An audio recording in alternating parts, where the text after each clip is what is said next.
I was given a camera for my 11th birthday by my grandfather, and he was kind of an amateur photographer, one of these people that always had the camera around his neck. I was kind of obsessed with drawing around that point, and this was another way of seeing the world.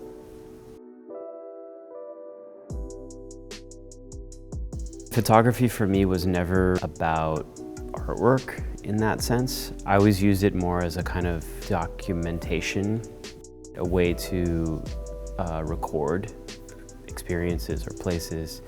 I've shown certainly some of the images on Instagram, so people may have caught glimpses of them throughout that time, but I evolved from that camera. As I got older, Leica was a big pinnacle for me, and I bought my first M6, I think in my early 20s.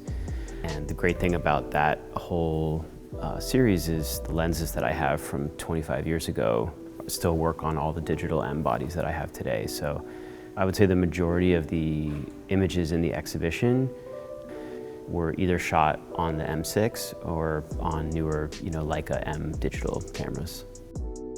Typically, I've used the camera for shooting out in the wild, in travel. And maybe around 10 years ago, I did start shooting some of my own work in the studio.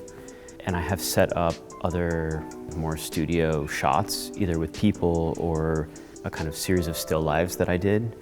But they were more about understanding the light for shooting other things. The image itself was never thought of as the end product. It was more documenting an existing sculpture or something like that. I've always kept a sketchbook, and I would say between the sketchbook and the camera, note-taking and recording ideas that may not be possible in the moment, which they're thought of, but might be able to be realized later, was potentially an important way of working. And I'd probably tell myself that again. Even though probably most people know my work today through sculpture, during the COVID lockdown in New York, I wasn't able to come into the studio, and so I wasn't able to make sculpture. All of the tools and materials are all here. Certainly in painting and sculpture, I was conscious of the stylistic gestures that I was making. In the photography, I don't think I was thinking about that as much because I never really intended to show it publicly in the way that I am now. It was really a friend of mine who has helped me sift through all of the images. He said, there's through lines in this, subject matters that repeat, and it could be interesting to actually do a book or an exhibition of this. Certainly social media is a way to bring your work to a wider audience. Certainly people that are in places where there are no museums or that I have never shown before are able to see and engage with the work through that. Of course, it's a double-edged sword, but I think it's probably a net positive for creatives.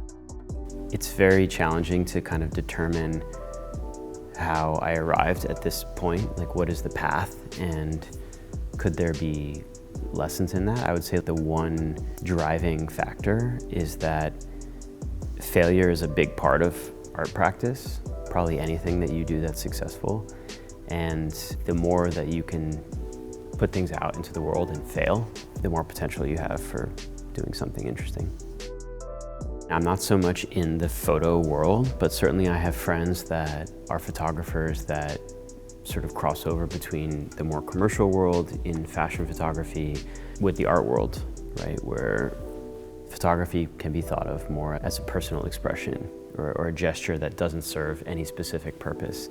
And I think that's one of the things about artwork is that it may have a purpose. It should have a purpose, but its purpose is kind of abstract. It's not like architecture or a building design where its purpose is very defined and we kind of understand what it's for. Photography specifically can be one of these mediums that can serve either purpose, right? It can be in service of an advertising campaign. It could also be in service of an ethereal idea. If I look back 10 years and I look forward 10 years, in some ways the mediums become more expansive. So the areas in which I work, the mediums tend to expand, but the conceptual drive of it and the ideas in it actually become more refined. I am Daniel Arsham, and Phases is now on view at Fotografiska in New York City.